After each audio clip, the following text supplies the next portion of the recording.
Intraday ట్రేడింగ్లో మీరు కన్సిస్టెన్సీగా profit సంపాదించుకోవాలి అనుకుంటే మీరు నేర్చుకోవాల్సిన 4 ముఖ్యమైన విషయాలు ఏంటంటే పర్ఫెక్ట్ స్టాక్ సెలెక్షన్. అంటే మనకున్న ఇన్ని వందల స్టాక్స్లో నుంచి మనకుండే ఇంత తక్కువ టైంలో 2 లేదా 3 ది బెస్ట్ స్టాక్స్ని ఎలా సెలెక్ట్ చేసుకోవాలి, అలాగే సెలెక్ట్ చేసుకున్న స్టాక్స్ని ఎక్కడ ఎంటర్ అవ్వాలని పర్ఫెక్ట్ ఎంట్రీ. ఆ ట్రెండ్ స్టార్ట్ అయినప్పుడు మీరు ఎంటర్ అయ్యి ఆ ట్రెండ్ ఎండ్ అయ్యేసరికి మీరు ప్రాఫిట్ బుక్ చేసుకునేటట్టు ఉండాలి. ఓకే, అలాగే మనం ఎంటర్ అయిన తర్వాత ఆ పర్ఫెక్ట్ స్టాప్ లాస్ ప్లేసింగ్. ఎప్పుడైతే మన స్టాప్ లాస్ అనేది మనం పర్ఫెక్ట్గా ప్లేస్ చేయకపోతే మోస్ట్ ఆఫ్ ద టైం మన స్టాప్ లాసెస్ అనేది ట్రిగర్ అయిపోతాయి. డే ట్రేడింగ్లో వాలటాలిటీ అనేది చాలా ఎక్కువగా ఉంటుంది. So stop loss placing is an art for intraday trading. Yes. And 4వ ముఖ్యమైన విషయం ఏంటి అని అంటే టార్గెట్ ప్లేసింగ్. మనం ఎంటర్ అయిన తర్వాత సటన్ స్టాక్ అనేది మూమెంట్ ఇచ్చిన తర్వాత మనం కనుక ప్రాఫిట్ బుక్ చేసుకోకపోతే పర్టికులర్ లెవెల్స్ దగ్గర అక్కడి నుంచి రివర్స్ అయిపోయి మనకు వచ్చిన ప్రాఫిట్ అంతా మనం మిస్ అయిపోయే ఛాన్సెస్ చాలా ఎక్కువగా ఉంటుంది. సో ఇది కూడా చాలా ఇంపార్టెంట్ అయిన విషయం. ఎప్పుడైతే ఈ 4 విషయాలలో మీరు పర్ఫెక్ట్ మాస్టరీ అవుతారో అప్పుడు మాత్రమే కన్సిస్టెన్సీగా మీరు డే ట్రేడింగ్లో day by day, month by month, year by year మీరు ప్రాఫిట్స్ అనేది సంపాదించుకుంటారు. సో ఈ రోజు ఈ 4 ప్రధానమైన విషయాల్లో నుంచి మనం మొదటి ప్రధానమైన విషయం పర్ఫెక్ట్ స్టాక్ సెలెక్షన్ గురించి ఈరోజు ఈ వీడియోలో మనం తెలుసుకుందాము. విత్ ఇన్ 5 minutesలో మనకున్న తక్కువ సమయంలో ఇన్ని వందల స్టాక్స్లో నుంచి 2 లేదా 3 ది బెస్ట్ స్టాక్స్ ఎలా సెలెక్ట్ చేసుకోవాలి అని నా పాయింట్ ఆఫ్ వ్యూలో నుంచి ఒక కొత్త లాజిక్తో మీకు నేను ఈరోజు ఈ వీడియోలో చెప్పబోతున్నాను. ఓకే, స్కిప్ చేయకుండా లాస్ట్ వరకు చూడండి.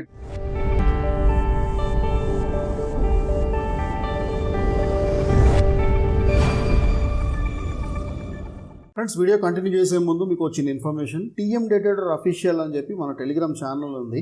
లింక్ డిస్క్రిప్షన్ ఇచ్చాను, క్లిక్ చేసి జాయిన్ అవ్వండి. యాజ్ ఎ ట్రేడర్గా మీకు చాలా బాగా ఉపయోగపడుతుంది. ఏవైతే నేను ఫాలో అవుతుంటానో ఈ బుక్స్ అన్ని కూడా దీంట్లో నేను అప్లోడ్ చేయడం జరుగుతుంది. దాంతోపాటు ప్రతిరోజు మార్కెట్ సంబంధించిన ఇన్ఫర్మేషన్ కూడా దీంట్లో నేను పోస్ట్ చేయడం జరుగుతుంది. అలాగే స్క్రీన్ మీద కనిపిస్తున్న వాట్సాప్ నెంబర్కి మీరు నాకు ఎప్పుడైనా మెసేజ్ చేయొచ్చు. ఇన్ కేస్ మీరు ఏదన్నా ట్రేడ్లో స్టక్ అయిపోతే నా పాయింట్ ఆఫ్ వ్యూలో నా అనాలిసిస్ ప్రకారం మీకు లెవెల్స్ అనేది తప్పకుండా గైడ్ చేయడం జరుగుతుంది. Okay, let's start the video. మనం ఈరోజు major topic perfect stock selection. So ఇంతకుముందు మనం అనుకున్నట్టు stock selection, perfect time of entry, stop loss, target, ఏ పారామీటర్ ఏ పాయింట్ తీసుకున్నా కూడా మనకి ఇక్కడ ఏంటి అని అంటే ఒక ఇండివిజువల్ పారామీటర్ని బేస్ చేసుకుని ఎప్పుడు కూడా మనం ఈ వర్కౌట్ అనేది చేయకూడదు. ఇక్కడ కొన్ని డిఫరెంట్ కైండ్ ఆఫ్ స్ట్రాటజీస్ని, డిఫరెంట్ కైండ్ ఆఫ్ పారామీటర్స్ని కలుపుకొని మర్జ్ చేసి అప్పుడు మనం అనాలిసిస్ చేసి ఆ డెసిషన్ అనేది తీసుకుంటే మనకి విన్నింగ్ ఛాన్సెస్ అనేది చాలా ఎక్కువగా ఉంటుంది ఇక్కడ. ఓకే, అట్లీస్ట్ 90 to 95% యాక్యురసీ కనుక మనం మెయింటైన్ చేయగలిగితే డే ట్రేడింగ్లో డెఫినెట్లీ మనం 100% సక్సెస్ఫుల్ ట్రేడర్స్ అయిపోతాం మనం. ఓకే, సో ఇక్కడ అంటే అఫ్కోర్స్ ఇవన్నీ టెక్నికల్స్ అన్నీ 30 to 40%. దాని తర్వాత money management, psychological, emotional controls అవన్నీ చాలా మేజర్ పార్ట్ ప్లే చేస్తాయి. వాటి గురించి కూడా మనం రాబోయే వీడియోస్లో ఎలా ఉండాలి ఏంటి అన్ని ప్రతిదాని గురించి తెలుసుకుందాం.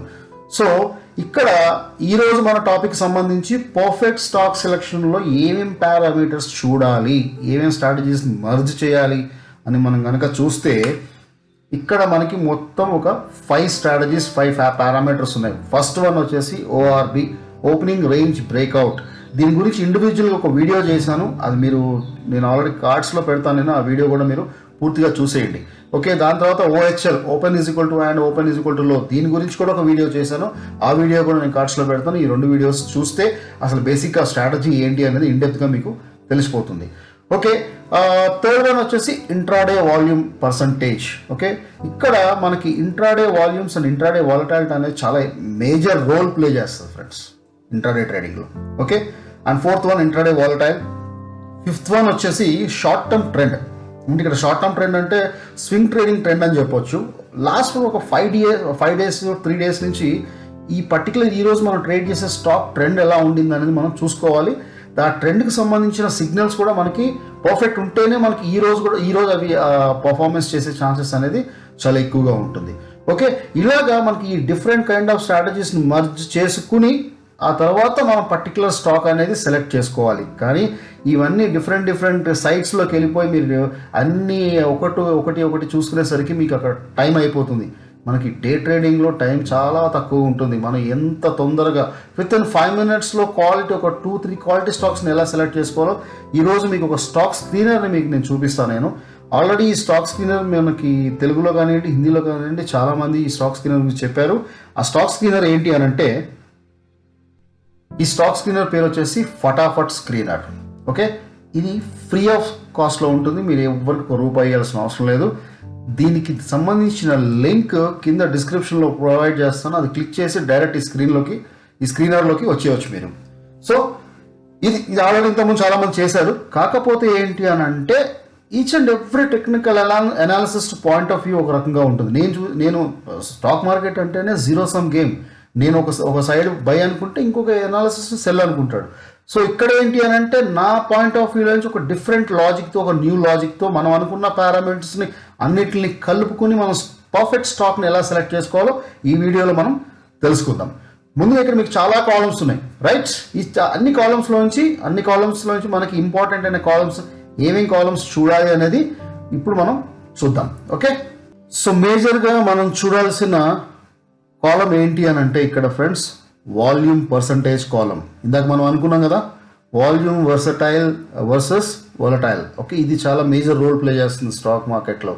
సో ఈ కాలం వచ్చేసి ఎం కాలం అనమాట. నేను ఇక్కడ కర్సర్ పెట్టంగానే పక్కన ఏం చూపిస్తుంది, compares today's volume to 3 days average volume as per percentage.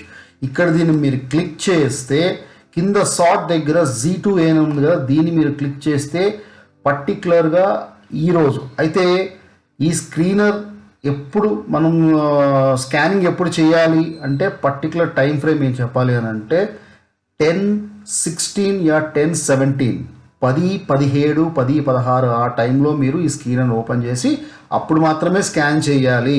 దానికి ఇది ఎందుకు చెప్తున్నానో దానికి ఒక రీజన్ ఉంది, అది ఇప్పుడు మీకు నేను చెప్తాను. ఓకే, ఫస్ట్ మనం 10-16 నుంచి 10-17 ఆ ప్రాంతంలో ఈ స్క్రీనర్ దగ్గరికి వచ్చి దీన్ని ఫస్ట్ మనము ఈ వాల్యూమ్ ఏదైతే కాలం ఉందో ఇక్కడ యారో మార్క్ ఉంటుందో దీన్ని క్లిక్ చేస్తే ఇది ఓపెన్ అవుతుంది. కింద short second one Z2A click చేస్తే ఆ పర్టికులర్ టైంలో మనకి మార్కెట్ ఓపెన్ అయిన తర్వాత ఇప్పుడు మనం అనుకుంటాం కదా ఒక హాఫ్ అన్ అవర్ 45 minutes వదిలేయాలని, ఇక్కడ మనం 1 hour వదిలేస్తున్నాం ఇక్కడ మనం. సో ఈ 1 hourలో పర్టికులర్గా last from 3 days volume base చేసుకుని ఈ 1 hourలో ఈరోజు ఏ స్క్రిప్ట్స్ టాప్లో ఉన్నాయో ఇది చాలా ఇంపార్టెంట్. సో అన్నీ కూడా మనకి టాప్లోకి వచ్చేస్తాయి అనమాట. Top most scripts, high volume scripts ఏవైతే ఉన్నాయో మనకి ఫస్ట్ కాలమ్స్లోకి వచ్చేస్తాయి ఇక్కడ. ఇది మేజర్ పాయింట్.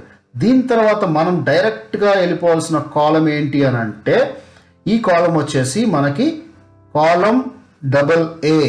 ఓకే, ఈ కాలం AA ఏంటి, ఇందాక మనం అనుకున్నాం కదా 10-16 యా 10-17 ఎప్పుడైనా ఇది ఓపెన్ చేయాలి. దానికి రీజన్ ఏంటి అని అంటే ఇది వచ్చేసి ORB రేంజ్ బ్రేక్అవుట్.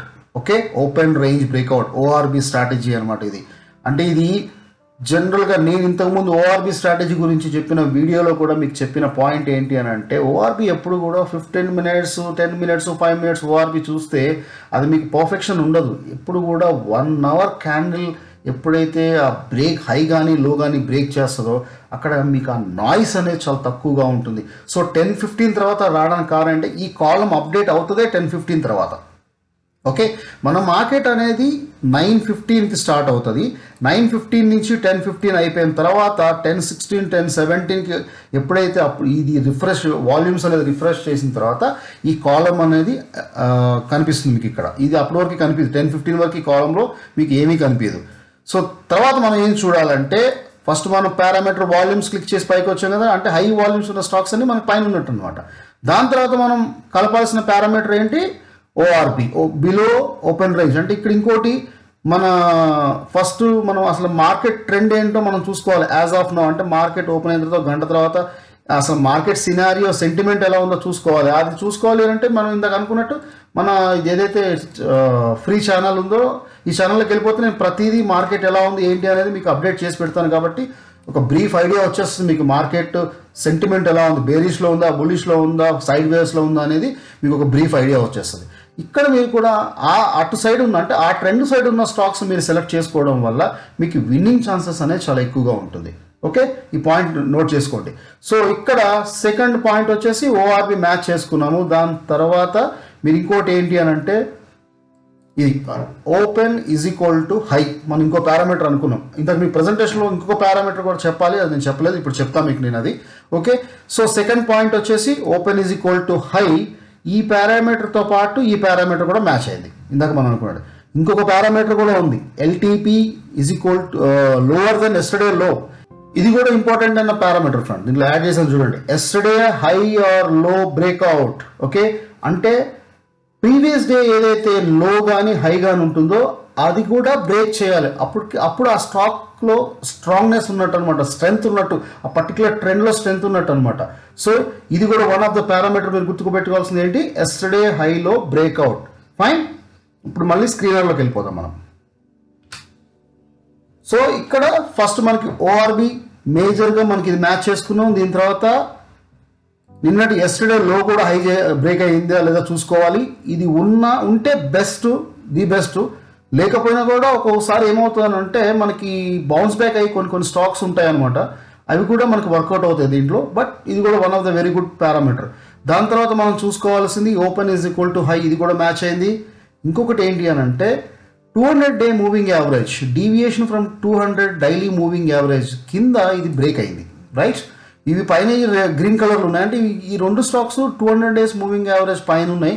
కానీ ఈ పర్టికులర్ ఈ స్టాక్ మాత్రం 200 డేస్ మూవింగ్ యావరేజ్ కిందికి వచ్చేసింది. ఇది అంటే దానికి అర్థం ఏంటంటే ఈ స్టాక్లో ఈ పర్టికులర్ డౌన్ ట్రెండ్లో ఇంకా స్ట్రాంగ్నెస్ ఉన్నట్టు. ఇక్కడ మీరు చూసినట్టయితే ఈ రోజు ఆల్మోస్ట్ 250 పాయింట్స్ డౌన్లో, గ్యాప్ డౌన్లో మార్కెట్ ఓపెన్ అయింది. అయినా కూడా మనకు కొన్ని హిడెన్ స్టాక్స్ ఉంటాయి, కొన్ని తెలియని స్టాక్స్ ఉంటాయి, పర్ఫార్మెన్స్ చేయని స్టాక్స్ ఉంటాయి. అదే మనం అనుకున్న వన్ ఆఫ్ ద పారామీటర్ ఏంటి, షార్ట్ టర్మ్ ట్రెండ్ కూడా మనం చూసుకోవాలి. ఆ షార్ట్ టర్మ్ ట్రెండ్ ఎలా తెలుస్తుంది, ఇలాగనమాట. సో ఈ ఎస్ఆర్ ట్రాన్స్ ఫైనాన్స్, ఈ బజాజ్ ఫైనాన్స్ ఇవి ఉన్నాయి, ఇవి గ్రీన్ కలర్లో ఉన్నాయంటే షార్ట్ టర్మ్లో బుల్లిష్లో ఉన్నాయి లైట్గా స్లైట్లీ. అంటే ఇక్కడ ఇది మనకి ఈరోజు వర్కౌట్ అవ్వచ్చు అవ్వకపోవచ్చు. కానీ ఈ పారామీటర్లో ఈ పర్టికులర్ స్టాక్ ఏంటి, విడిఎల్, వేదాంత. విడిఎల్ అనే స్టాక్ వచ్చేసి మనకి 200 డేస్ మూవింగ్ యావరేజ్ కింద కూడా దీనికి ఉంది. దాని తర్వాత పారామీటర్ వచ్చేసి ఇది కూడా షార్ట్ టర్మ్ ట్రెండ్ ఇండికేషన్ అనమాట. 5 డేస్ మూవింగ్ యావరేజ్ వచ్చేసి 13 డేస్ మూవింగ్ యావరేజ్ని పైనుంచి కిందకి క్రాస్ చేసింది అనమాట. అంటే దీని ట్రెండ్ వచ్చేసి డౌన్లో ఉంది. ఇక్కడ మనకి ఎన్ని పారామీటర్స్ మ్యాచ్ అయితే ఆ స్టాక్ అంత స్ట్రాంగ్ ఉన్నట్టు మనకి ఇది. ఓకే, ఎన్ని పారామీటర్స్ ఇక్కడ మీరు ఏంటంటే దాని తర్వాత నెక్స్ట్ పాయింట్ చూసేద్దాం మనం. నెక్స్ట్ పాయింట్ వచ్చి పైవట్ పాయింట్ బిలో ఉన్న స్టాక్ అయితే ది బెస్ట్. ఇంకా దానికన్నా చెప్పాలంటే బిలో S2. అంటే ఈరోజు మనం డౌన్ సైడ్ ఉన్న స్టాక్స్ని చూస్తున్నాం కాబట్టి మనకి S1 ఉంటే ఓకే. అదే మనకి అప్ సైడ్ ఉన్న స్టాక్స్ని చూస్తే ఇక్కడ R1 ఉండాలి, రెసిస్టెన్స్ 1 పైన ఉండాలి. సో ఇక్కడ మనకి ఏంటి అని అంటే బిలో S1 ఉంది అని అంటే ది బెస్ట్ స్టాక్ అని, ఇది one of the major parameter. So అలాగా ఎప్పుడైతే ఈ పారామీటర్స్ ఒక 4-5 మనకి పెద్దగా ఇక్కడ టైం కూడా పట్టదు, అన్ని లైన్ సైడ్ ఇట్లా చూసుకుని మీరు ఇక్కడ ఓకే ఓఆర్బి, ఓహెచ్ఎల్, ఓపెన్, ఎస్టర్డే హైలో ఇది చూసుకుంటే స్టాక్ వచ్చేసి విడిఎల్. దాని తర్వాత మనకి తెలియాల్సింది ఏంటి, వాలటైల్ ఎలా చూస్తాం మనం, change of percentage. Okay, change అంటే ఇప్పుడు అంటే ఈరోజు ఇది -13% అంటే ఇది ఈరోజు మోస్ట్లీ గ్యాప్ డౌన్లో, 3% గ్యాప్ డౌన్లోనే ఉంది, ఓపెన్ అయింది. ఇది మిగతా 10% పర్ఫార్మెన్స్ చేసింది అనమాట ఈరోజు ఇది. ఓకే, సో ఎప్పుడైతే 10:15కి 10:16 10:17కి ఇట్లా మనం ఫటాఫట్ వితిన్ 5 minutesలో ఇంకా మీరు ఇక్కడ స్క్రోల్ చేసుకోవచ్చు కావాలంటే. ఓకే, స్క్రోల్ చేసుకుని కింద స్క్రోల్ చేసుకుని కూడా చూసుకోవచ్చు. మీరు ఇక్కడ స్క్రోల్ చేసుకుని ఫస్ట్ మీ పాయింట్ ఏంటంటే ఈ ఎక్కువ ఉండవు కాబట్టి ఇది సెలెక్ట్ చేసుకోవాలి ఫస్ట్. దీని తర్వాత ఇది మ్యాచ్ అయింది రైట్, కానీ ఓహెచ్ఎల్ మ్యాచ్ అవ్వలేదు, అయినా కూడా చూద్దాం, మీరు రాసి పెట్టుకోవచ్చు. Semi, tech Mahindra, okay semi performance చేయవచ్చేమో. ఫస్ట్ అసలు ఏమేమి అన్ని పారామీటర్స్ మ్యాచ్ అవుతాయి ఆ స్టాక్స్ మీరు టాప్లో పెట్టుకోవాలి. ఇప్పుడు ఇది ఉంది, ఈ స్టాక్ ఉంది, ఇది మ్యాచ్ అయింది, ఇది మ్యాచ్ అయింది, ఇది మ్యాచ్ అయింది, ఇది మ్యాచ్ అయింది, ఇది మ్యాచ్ అయింది. ఓకే, ఈ స్టాక్ ఏంటి అని చూస్తే M&M. సో వీటిని మనం టాప్ రేంజ్లో పెట్టుకోవాలి. దాని తర్వాత సెమీగా కొన్ని మ్యాచ్ అయినాయి, 1-2 మిస్ అయిపోయినాయి ఉంటాయి కదా, అవి పెట్టుకోవాలి. అట్లా వితిన్ 5 minutesలో మీరు ఈ పారామీటర్స్ అన్నిటిని మ్యాచ్ చేసుకుని మీ వాచ్ లిస్ట్లో ప్రిపేర్ చేసుకుని అప్పుడు మీరు చార్ట్లో ఈ స్టాక్స్ని మీరు ఎప్పుడైతే ఎంటర్ చేస్తారో అక్కడి నుంచి మళ్ళీ మన నెక్స్ట్ ఏదైతే మనం పర్ఫెక్ట్ ఎంట్రీ అని అనుకున్నాం కదా, ఆ పర్ఫెక్ట్ ఎంట్రీ ఎలా చేస్తామంటే ఈ స్టాక్లో ఎప్పుడైతే మనం ఇన్సర్ట్ చేస్తామో దీనికి సంబంధించిన చార్ట్ సెట్టింగ్స్ ఏవైతే ఉంటాయో దాని ప్రకారం మనం పర్ఫెక్ట్ ఎంట్రీ అనేది మనం చేసుకోవాలి. ఇలాగా ఎప్పుడైతే ఈ స్టాక్ స్క్రీనర్ అని చెప్పాలంటే బిగినర్స్ ఎవరైతే ఉంటారో ఈ స్టాక్ స్క్రీనర్ అనేది చాలా ఉపయోగపడుతుంది ఫ్రెండ్స్. నేను చెప్తున్నా కదా, ఇది చాలా ఒక 4 to 5 years బ్యాక్ నేను రెగ్యులర్గా ఈ స్క్రీనర్ అనేది నేను యూజ్ చేసేవాడిని. ఇప్పుడంటే నేను కొంచెం అడ్వాన్స్ లెవెల్లోకి వెళ్ళిపోయి నా ఓన్ పారామీటర్స్, నా ఓన్ అనాలిసిస్తో నేను ఓన్ అనాలిసిస్తో డిఫరెంట్గా చేసి నేను స్టాక్ సెలెక్షన్ అనేది చేయడం జరుగుతుంది. కానీ ఒక 4 to 5 years బ్యాక్ ఇదే స్క్రీనర్ని నేను రెగ్యులర్గా యూజ్ చేసి చాలా ప్రాఫిట్స్ అనేది నేను సంపాదించడం జరిగింది. సో మీరు కూడా ఈ పాయింట్స్ని ఇట్లా మనం different kind of parameters match చేసుకుని స్టాక్ సెలెక్ట్ చేసుకుని ఆ తర్వాత స్టాక్స్లో ఇన్సర్ట్ చేసుకుని మీరు మీ ట్రేడింగ్ అనేది చేసి సక్సెస్ఫుల్ అవ్వచ్చు. ఓకే ఫ్రెండ్స్, ఈ వీడియో మీకు నచ్చింది అనుకుంటున్నాను, ఎంతో యూస్ఫుల్ అయిందని నేను అనుకుంటున్నాను. మీకు నచ్చితే ప్లీజ్ సబ్స్క్రైబ్ చేసేయండి, నాకు కూడా ఎంకరేజ్మెంట్ ఉంటుంది. అలాగే ఒక లైక్ అనిపిస్తే నచ్చింది అనుకుంటే ఒక లైక్ కూడా చేయండి, కామెంట్ కూడా చేయండి. Thanks for watching this video. Thank you so much. All the best. Bye.